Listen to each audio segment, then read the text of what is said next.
Mirasee. I think one of the most important things you can do before anything is done is make sure that there's an alignment culturally and from a values perspective, even before you go down the path of doing a deal. And we actually go through a process of cultural due diligence, right? And for me in this exercise and for me in a people business, you have to have that. It's perhaps more important than the X's and O's operationally and economically, because even if you have those two things, and we've all got examples of that, but you don't have cultural alignment, it won't matter. I'm Sharon Richmond, and this is To Lead is Human. For nearly 40 years, I've run a business called Leading Large. I coach C-level executives and their teams to have greater impact, clarify their priorities, energize their organizations, adapt their personal behaviors, and through this, build cultures of accountability and respect that deliver real market value. Today, I'm so happy to be joined by Tim Brackney, who's the CEO of Springline Advisory. Tim is known for his high-energy, values-driven leadership and his commitment to building Springline into a top-tier, middle-market advisory firm with a truly people-first culture. Before launching Springline with the backing of PE firm Trinity Hunt Partners, Tim capped a successful 20-year career at Resources Global Professional, RGP, serving as president and COO. He earned his MBA from Stanford Graduate School of Business and his undergrad degree from the University of Notre Dame. Under Tim's guidance, Springline has woven service and giving back into the DNA of the organization, creating both business impact and community impact. I'm excited to explore with Tim what it means to him to lead with values, cultivate exceptional teams, and balance growth with purpose. Tim, thank you so much for making the time to join me today on the show. It's a pleasure. I really look forward to this conversation. Thank you so much. So I guess let's start with a high-level perspective on how you see your own leadership, just to give us framing for the conversation. So if we go up to like a 30,000-foot level, how would you describe your leadership philosophy and approach?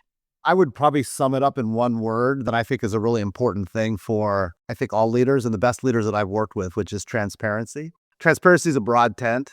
So what that means for me is making sure that there's clarity in terms of the strategic focus, that there's clarity in terms of what each person's role is and contribution to the forward motion of the enterprise, that there's really open lines of communication, that it's not just a one-way street, that there's an opportunity to really get as close to the customer, to get as close to your colleagues as possible, to understand exactly what's happening every day in the business, and using that as a way to make sure that people are connected and cohesive, and that we have the ability to make pivots in the business when necessary. To do that, you have to be really, really close. You can't be divided. So transparency is the highway or the currency through which that all happens. That's great. And if I were to ask your team today to describe your leadership on the ground, what would they say? I hope that they would say is that they would give you the same view that I have in terms of they understand the direction of travel that we're going and they feel really connected to the mission. And I hope that the passion that I have for what we're building comes through, and that even if in some small modicum that I'm providing inspiration and direction toward our North Star. So let's take a step back. I want to let you have a chance to talk about where the idea for Springline came from and how it's been for you to be building this new enterprise with the partnership from Trinity. I think there's a ubiquity of private equity in looking at the right level of opportunity to invest in fields that are fragmented, with the idea that the introduction of scale and capital can help already successful businesses sort of really capture the flow and kind of move forward at a faster pace than they could do on their own. And so the accounting profession has been pretty cloistered and hasn't changed as quickly as maybe some other industries. And that's for very good reason. It's the structure of the companies. It's the fact that there's a regulatory element to it. And it's a noble profession through which there are many firms. There's 46,000 plus firms in the US. And of that, there are some really large firms that sort of take the lion's share, both of the attention and the business itself. But there's a lot of professionals doing great work and helping their clients solve complex problems. So if you look at it from the outside, if you're a finance professional in PE, you say this is the perfect industry through which we can help firms get scale to do that. So that's the original thesis for that. That's a financial thesis, though. I would tell you that there are many ways and paths to value creation. But I also think that in this world that we're in, where like for me, what I'm interested in is there a way to create a firm that is irresistible, that does something a little bit different? That's the part of the idealist in me that says that there is an opportunity to do that. So the combination of financial impetus and an opportunity in a people business to do something a different way, I think is really compelling.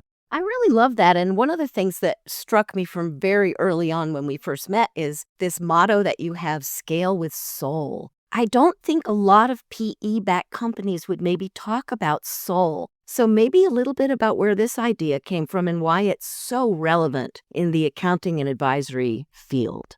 I mean, for me, at least personally, too, is the whole reason for considering an opportunity here. So I'll say two things really quickly. One is, as private equity started to enter the profession, I had a number of conversations with folks. And what I found is they all understood value creation and even could speak to the people side of the business. But when I started talking to Trinity Hunt, one of the things they said is we're looking for businesses as a KPI that actually are best places to work, that actually go through the rigor of being a best place to work. That to me was interesting because it was different than most of the other private equity firms that I talked to. But so scale with soul to me is like, can you actually sort of bend the curve for opposing forces? That the idea of scaling usually means that there's a trade-off somewhere. And a lot of times that trade-off, and many of us have been through this, is at the cost of the employee experience, right? Mm-hmm. You see it from time to time in other professions, but if I even looked at our profession, you can work in a larger firm and then get to a certain point and you're on the crest of being a partner and you decide that that's a pretty big decision. I went through this decision myself and opted out of it for a number of reasons, but people opt out of it so that they can have a different experience and control different things about their lives, have some balance, be able to attend their kid's soccer game, those types of things. Yeah. And I do believe that there is an opportunity to provide outsized opportunity for colleagues, to provide outsized capability for clients, while at the same time understanding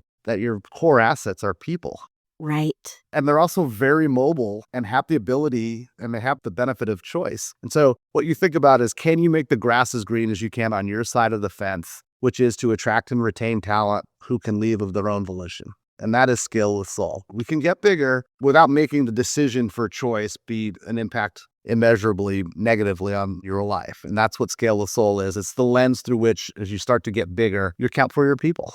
They're first. Yeah. And having met some of the senior folks from the firms that have joined you in the Springline journey, I would say they have a passionate interest to stay close to their customers. It's a very personal business. So the employees in the organization already have those relationships. And at least in my experience, when there's a PE backing for some kind of a roll-up, so to speak, often people resist it because they believe there's no way to do it without losing. Basically, you lose more than you gain. And I see very clearly at Springline that hasn't been the case. I think the whole reason for doing this is almost the opposite of what you just said, right? It is actually to get closer to your customer. And if you think about it, what we're trying to do is build a big, small firm, which is outside big capability and big opportunity with smallness and the intimacy of the relationships that we have with our key stakeholders. And so that is the primary asset, is that relationship. And what we want to be able to do is actually steward those relationships even more closely, because we're very aware of the types of things that are complex problems that our clients are trying to solve. And the more capability that we have inside the four walls of what we're building allows us actually to stay closer and remain closer with them,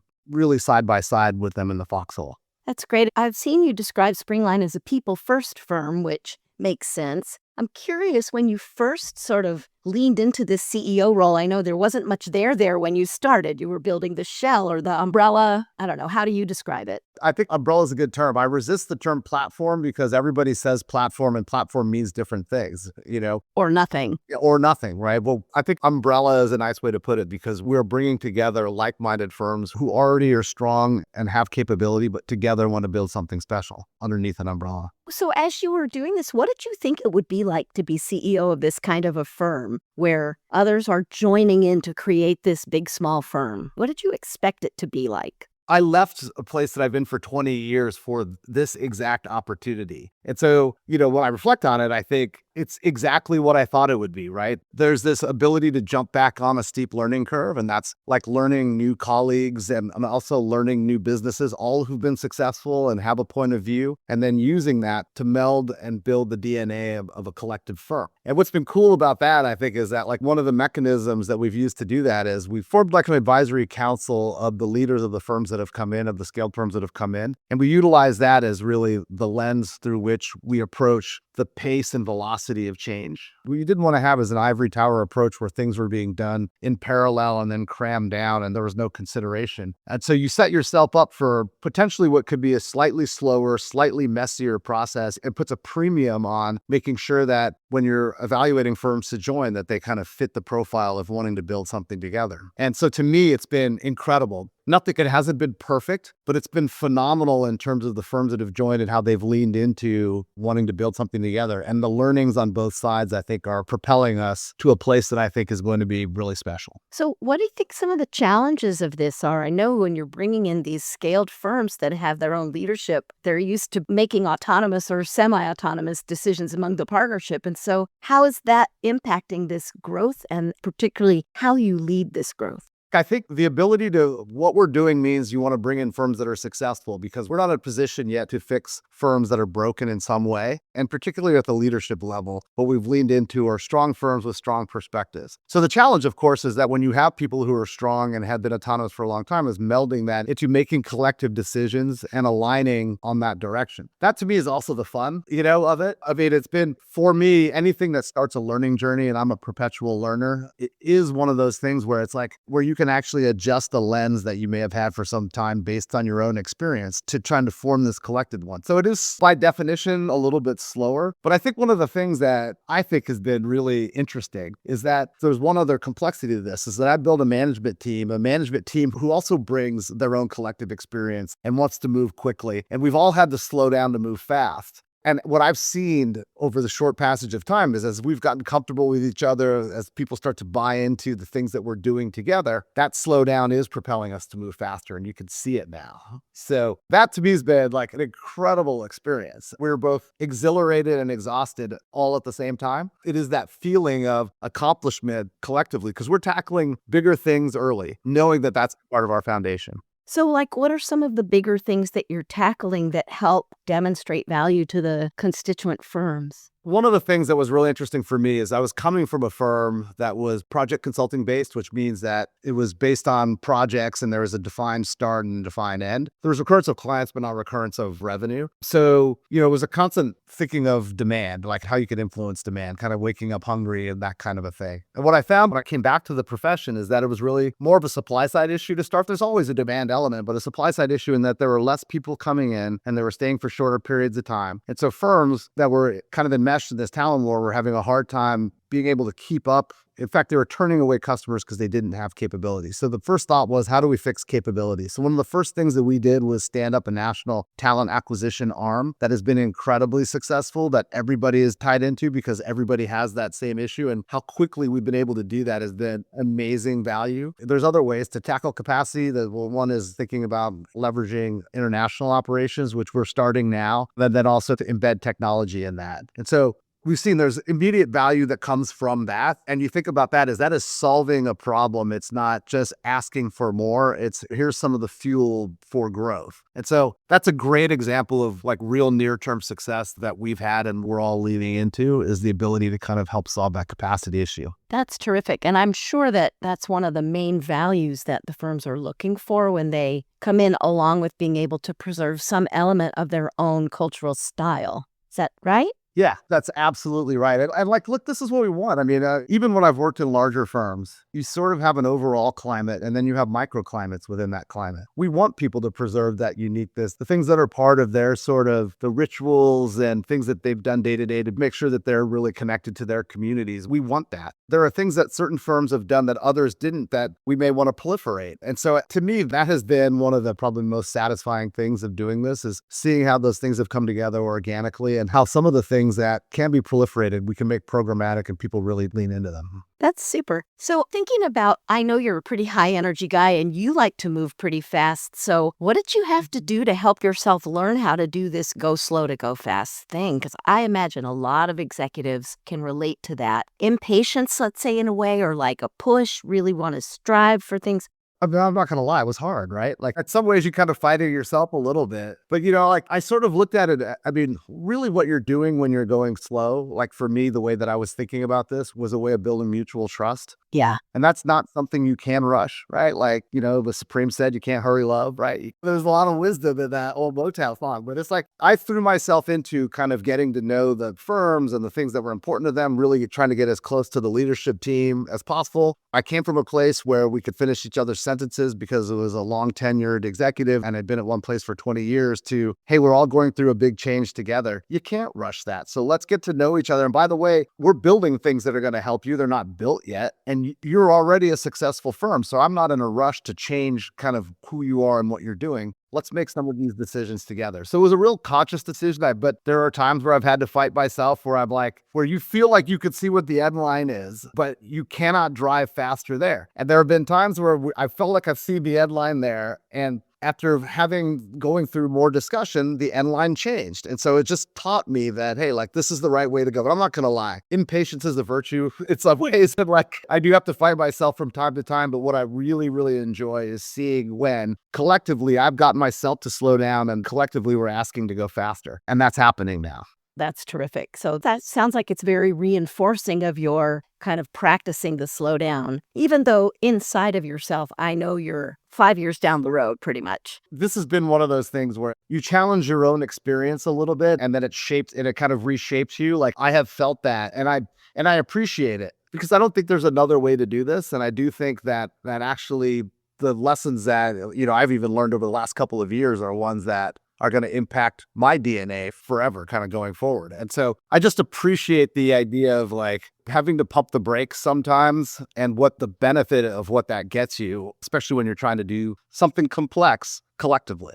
So in this values-driven culture, this kind of scale with soul mentality, what have you learned about how to align the strategic growth goals in this pretty competitive advisory industry? Aligning strategic growth goals, especially in the way that we're doing, which is a combination of like-minded firms, there'll be levels to it, right? Like in the beginning, you're really thinking about individual firm goals and the things that we can do to help accelerate those things. And you're sort of aligning on those early, but letting the firms operate very individually. And slowly over time, we start to do things more collectively through a planning process where we're looking at specific levers that each firm is going to utilize to try to achieve a growth goal. Like we're actually going through a planning cycle right now. And it's exciting to see the evolution of the conversations we've had. They've gone to more collective and that there are things that have been built that we could specifically dial up during this process to make sure that we can support those goals. So it's not just a get 10% growth, see you in December type of a thing. Right. That's good. Curious about the balance between giving back to the community and building the internal team.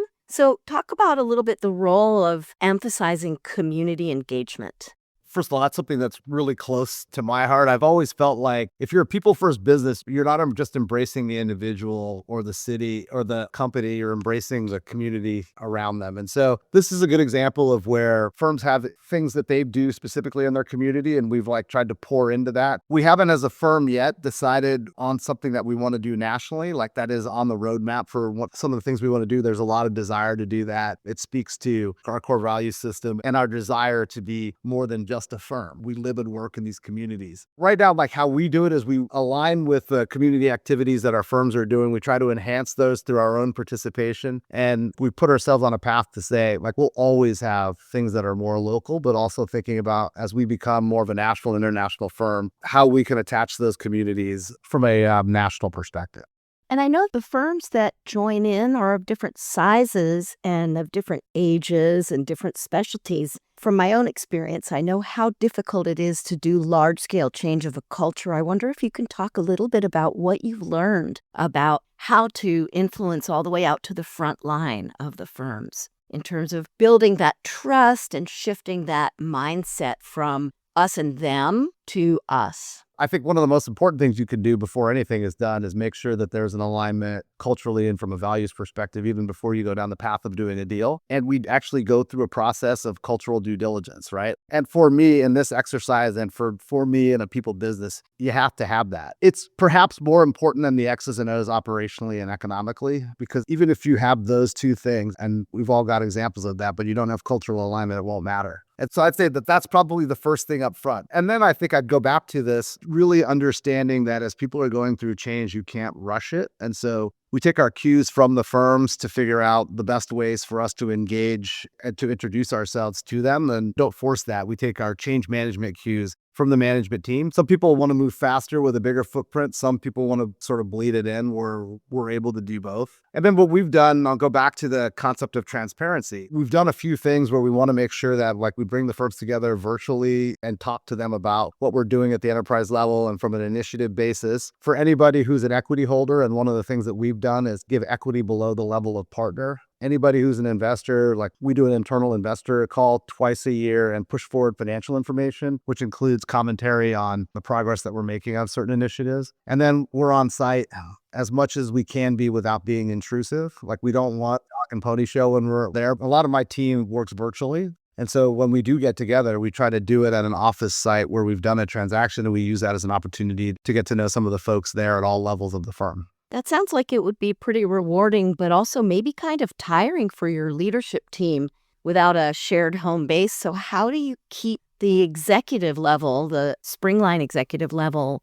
aligned and working effectively together on execution? I think it is a challenge because we're getting to know each other too, right? And so what we do is commit to being together as a group at least 4 times a year. We're together every week virtually, many times twice a week, but officially once a week. I have one-on-ones with my directs weekly. And this is a way of us staying aligned and then ensuring that there are calibration points in something complex that we do. I'm just coming off of one of those sessions actually, where we were all in Dallas together. And in those sessions, we sort of go through the same roadmap, which is we'll go back a step and say, this is what we said we were doing compared to what we've done, compared to where we need to go, get a calibration. We stack hands in a line, and then we go off, and then we track toward those near-term goals and commitments that we've made to each other. The executives who've joined our team, especially post-COVID, most of them have been used to managing and working in virtual teams. The one challenge that we've had is that like we're still learning each other's operating rhythms and styles and communication and things like that. So we acknowledge that we have to work harder with each other to get to know each other. But I got to tell you, that's probably been the most fun part of this experience for me, is hiring and working with a new team and learning from them, and also learning how to communicate with each other and trust each other. It's been a lot of fun.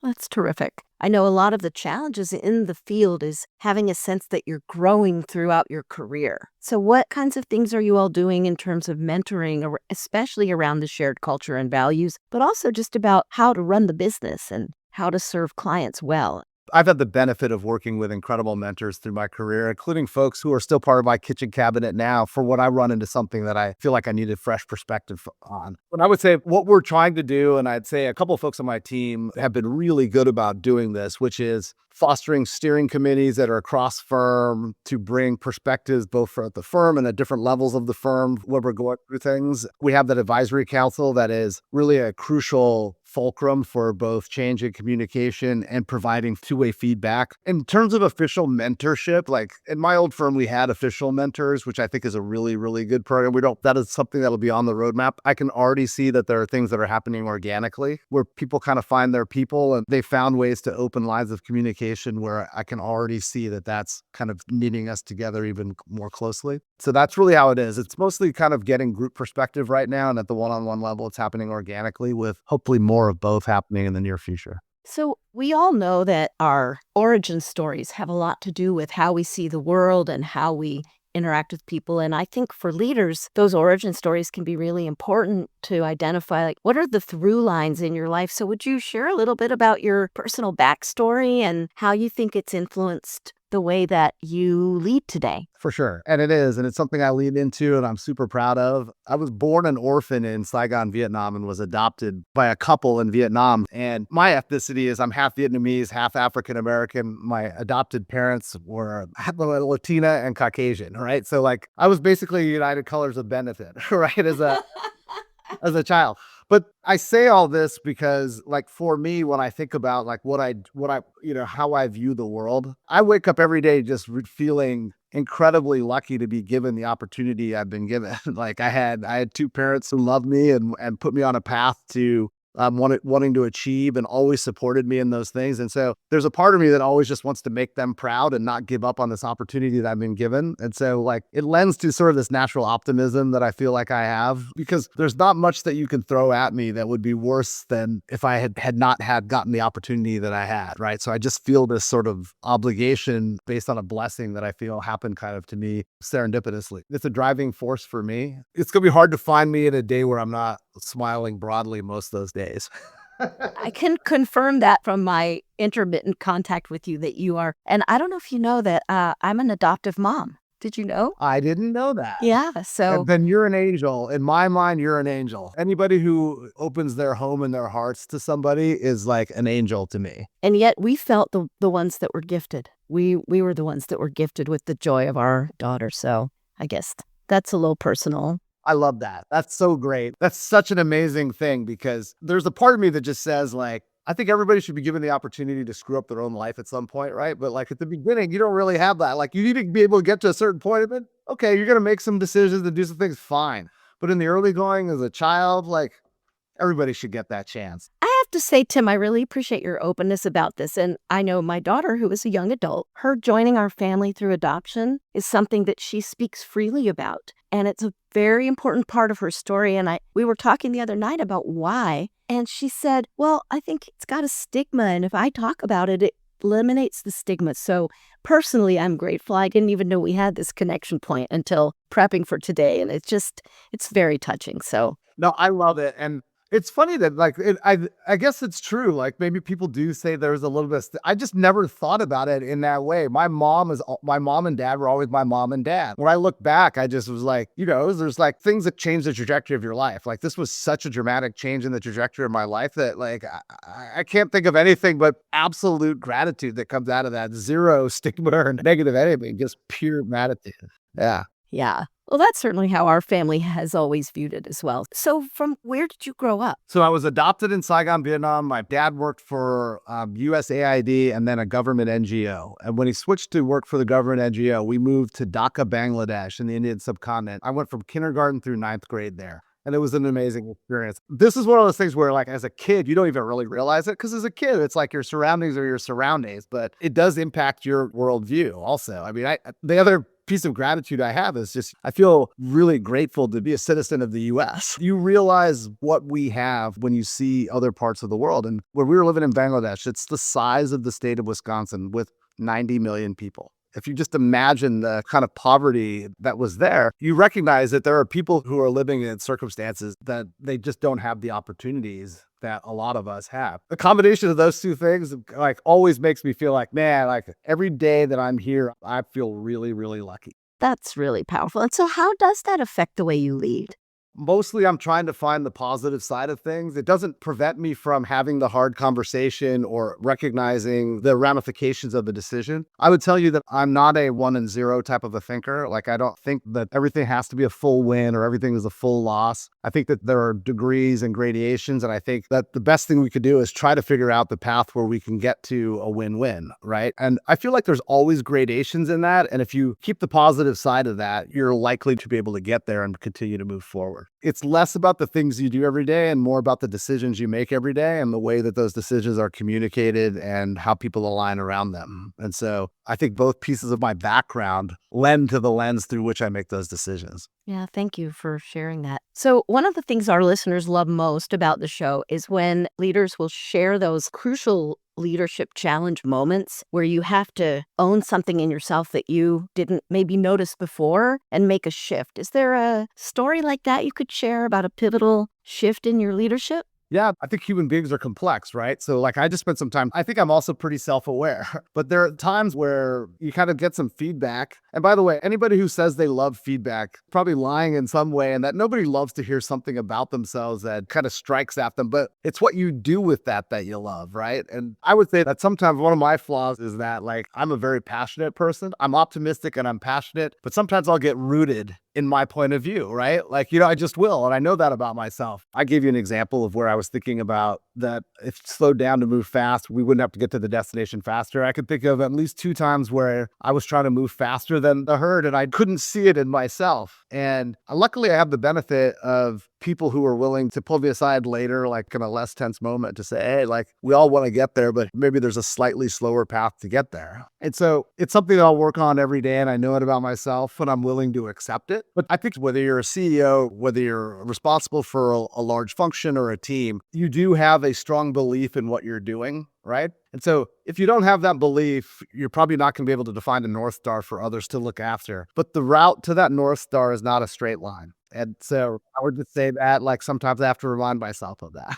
I think I even remember in one of Jim Collins' first books when he drew this out, that the journey to the True. North Star goes I should bumping. revisit that. Do you remember? And the Yep. sidebars are your cultural values. And so you go bump into them and you just operate between them. That's an image that really stands out in my head from reading that book. Yeah, I will say that, like, getting feedback stings sometimes, but that sting is helpful, right? And I will say this about myself too, like, and this happens. I make mistakes. I go like, maybe I went too far one side or the other. I will own it and I will go to try to make it right. And I'd like to tell you that it'll never have an instance like that again, but I know myself. Sometimes I even feel it in the moment, but I can't stop myself. It's like an out of a body thing. I'm going to have to fix this later. But I guess one of the important skill sets then is, how do you repair after a moment like that? So maybe you could describe a little bit for others who maybe don't have that skill yet. How do you repair when you've had that kind of a rift in the E-team, the E-staff?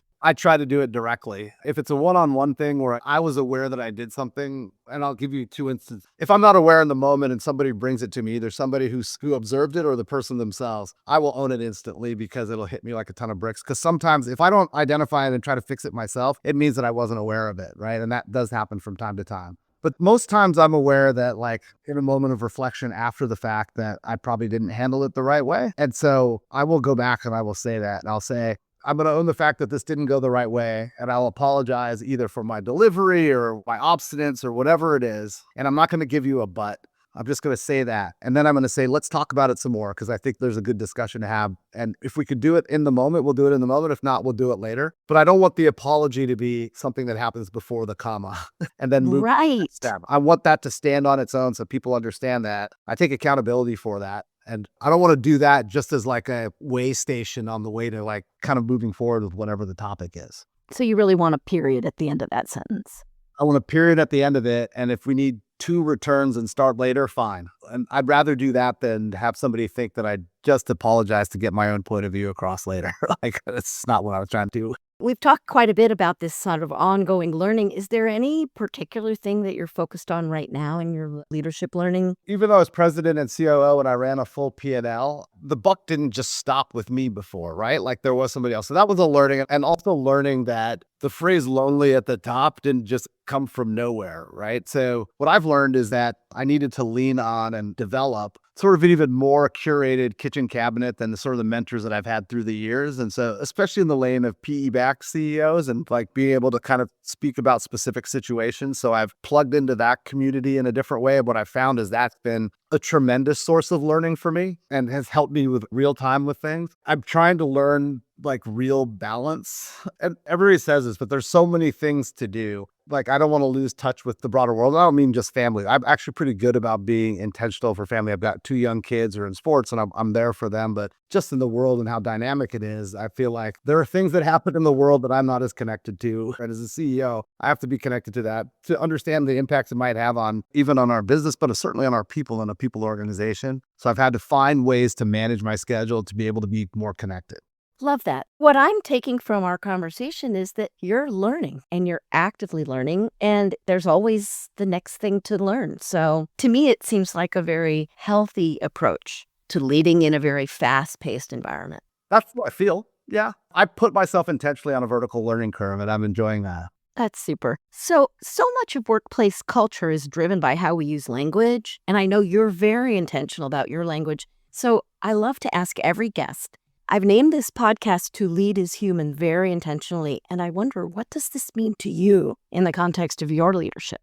I love the name of the podcast because really leadership is about being able to, for me, interact with a team, and the team of people are humans. And in my business, the business is humans. So leadership's a contact sport. It's not something that's over here. It's something that you're doing every day with other people. Yeah. When I saw the title of your podcast, I was like, this is so, first of all, I said, this is so Sharon. But then I thought, like, this is so true. Like, you can read leadership books and almost act as if people are sort of an audience over here, but they're not. They're in and around us. We're amongst them every day, right? We're learning from each other. And so to lead has to be human. And to be human means that you're imperfect. To be human means that there's a vulnerability associated with who you are as a person. And so that's how I feel. I mean, I know I'm not perfect. I'm not afraid to own my mistakes. As part of our journeys, we've all learned from other people and we've learned things about ourselves. And if we're doing things right, that's a continuous process. And if you're learning, by definition, you're making mistakes. My style would be to share my learnings and vulnerabilities as I'm on the path, as we're on the path together. Thank you. So I guess my last question really is for leaders who are listening, who want to attempt that kind of values, service-driven perspective in their organizations, where do you think they should start, and what kind of a mindset shift do you think is essential to that? It's not a sort of like a one shot fits all type of a question, right? And I think, I'll go back to even saying to lead as human, right? Like, what kind of a leader are you? What kind of team are you leading? And what kind of mission are you on, right? I think the answers to those things, especially kind of who you are as a leader, there's all different types of leadership styles and they all have successes, failures in their own right. And I've seen different leadership styles work across industries. So it's a combination of who you are with who your team is, with what you're trying to build. And so please, they got to make sure those three things are aligned, which means you have to know yourself pretty well to start. And so that's where I would start. That's how I started. It's introspective. Start with yourself and say, like, what are the things that I stand for? What are the things that I want our team to stand for? How do those apply to our mission? And then go about it that way. But start with yourself first. That's where I started. I really appreciate that. Thank you so much, Tim. It's been so fun to talk to you today. It's great to see you again. And I really appreciate the insights and the personal sharing. I know people who listen are going to want to know how to keep track of you and Springline. What's the best way for folks to follow you or be in touch with you if they want? Follow me on LinkedIn and I will connect with anybody. And if you reach out to me on LinkedIn, I will reach back out to you. So it's Tim Brackney at LinkedIn. And then our company is springlineadvisory.com. And we have a site on LinkedIn as well that's sort of has a good collation of all the things that we as a firm are doing. So I'd love to engage with anybody there. And Sharon, it's great to see you and thank you for having me on. And I hope you'll have me back on later as we continue down this journey of both learning and growth. I would love to, and I look forward to it. Thanks again for joining me on the show today. Absolutely. Thank you. Stay with me for a few minutes, and I'll share both takeaways from my conversation with Tim and a few coaching tips for your own development.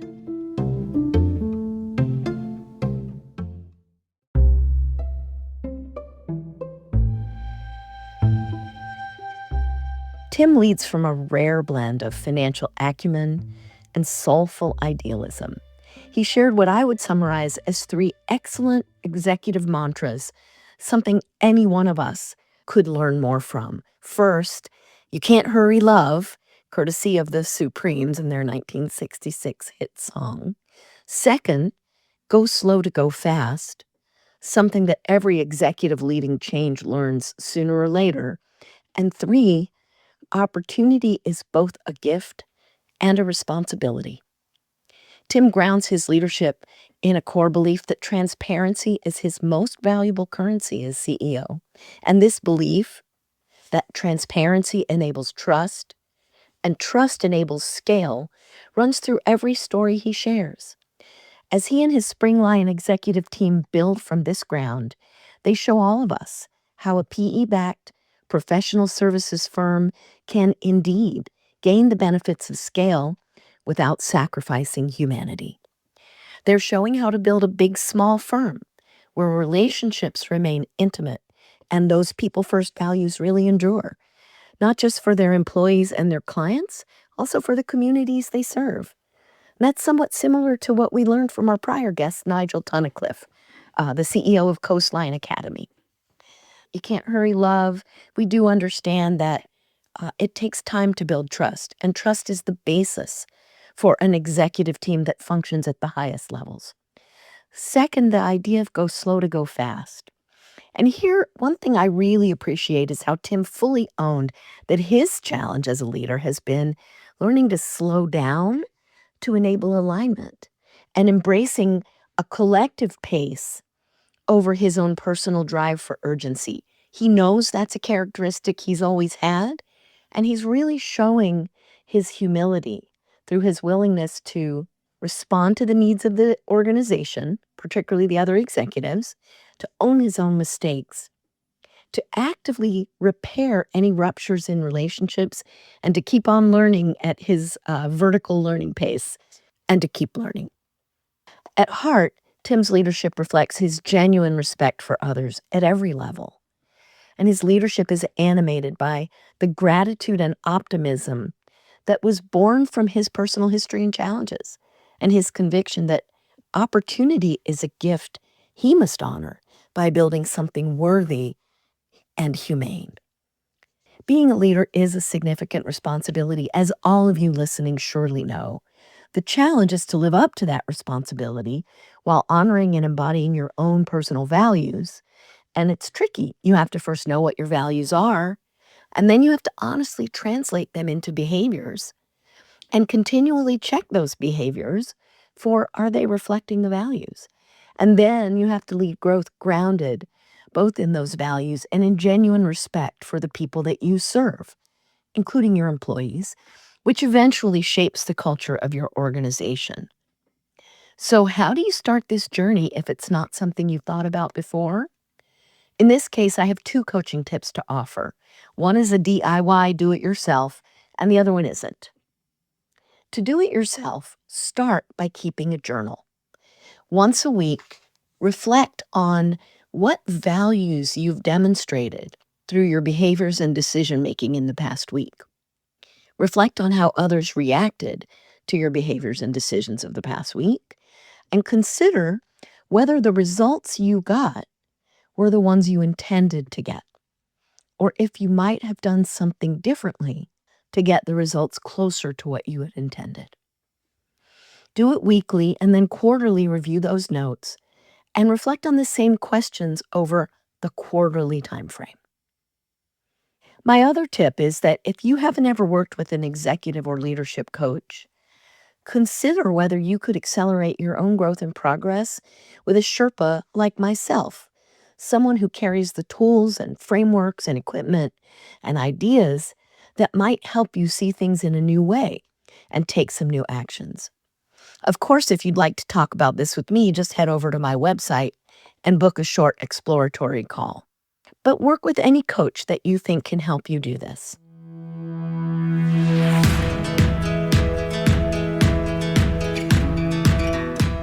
I'm Sharon Richmond, and thanks so much for joining me for this episode of To Lead is Human, the podcast where real leaders share their personal journeys to the executive ranks so you can learn from their experiences and maybe get there a little faster. If you learned something today that you valued, it would be so helpful if you would leave a little note, a comment, to subscribe to the podcast. Oddly enough, it actually does help the podcast reach more people. And my real goal is to help as many leaders as possible learn how to lead from their own human core. Thanks for joining us.